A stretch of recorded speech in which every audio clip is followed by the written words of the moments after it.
Today we're going to read The Jolly Postman and Other People's Letters.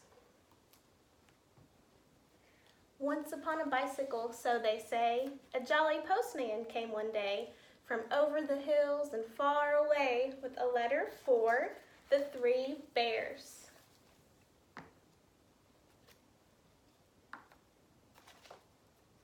And the bear's letter is from Goldilocks, and she writes, Dear Mr. and Mrs. Bear and Baby Bear, I'm very sorry indeed that I came into your house and ate Baby Bear's porridge. Mommy says I'm a bad girl. I hardly eat porridge when she cooks it, she says. Daddy says he will mend the little chair. Love from Goldilocks.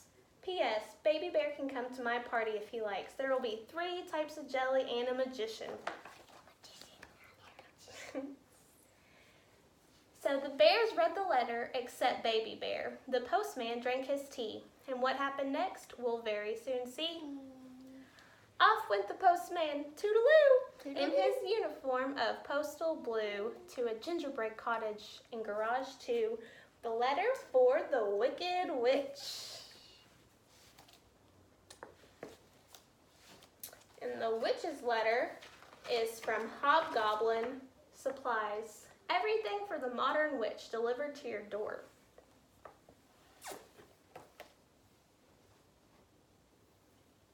So the witch read the letter with a cackle of glee. The postman read the paper but left his tea. It was green. Ew. It's like a little boy took with a green shirt. Yeah. Soon the jolly postman, we hear tell, stopped at a door with a giant bell and a giant bottle of milk as well. The letter for, guess who? A giant. A giant, yeah. And his postcard was from Jack. And it says, Dear Giant Big, having a nice time. Me, my mom, and your hen what lays the golden eggs. Saw a bloke as we was flying down. He was bigger than you. I've took note of his address. Take care of yourself and your talking harp. I'll be back for that one of these days. I shouldn't wonder.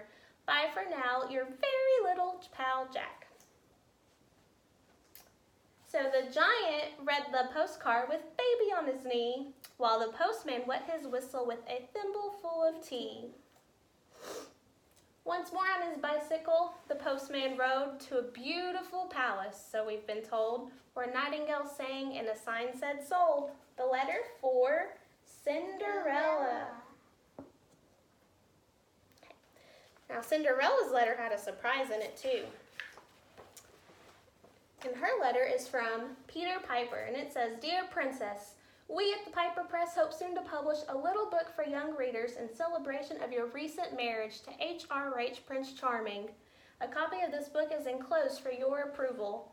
We trust this somewhat shortened version of your Highness's most marvelous tale will not displease you. We also trust that you will be comfortable in your new home and live happily ever after. Your loyal subject, Peter Piper. Peter Piper.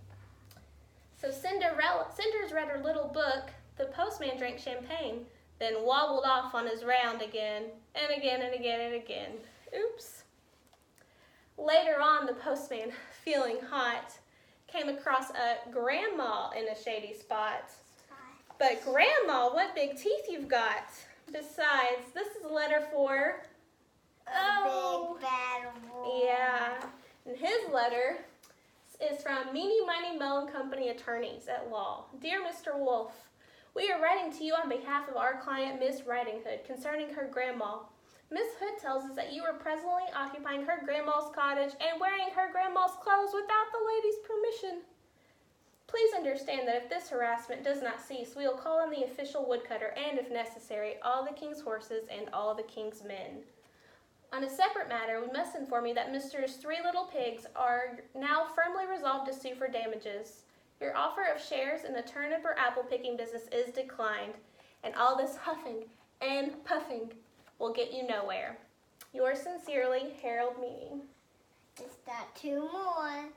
So Grandma read the letter and poured the tea, which the not-so-jolly postman drank nervously.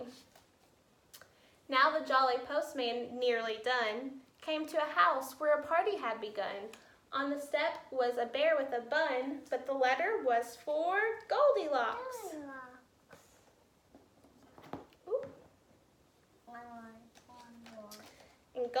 Goldilocks' letter was a birthday card. And it says, pat a cake, baker's man. Bake me a cake as fast as you can. Carry it in on a beautiful plate and light up the candles. Today I am 8. To Goldilocks with love from Mrs. Bunting and Baby. And they also left her some money for her birthday.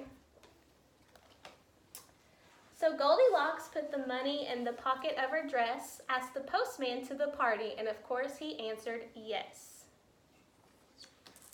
Once upon a bicycle, so they say, a jolly postman came one day from over the hills and far away, and home in the evening for tea. The end. Well, that was so fun. Yeah.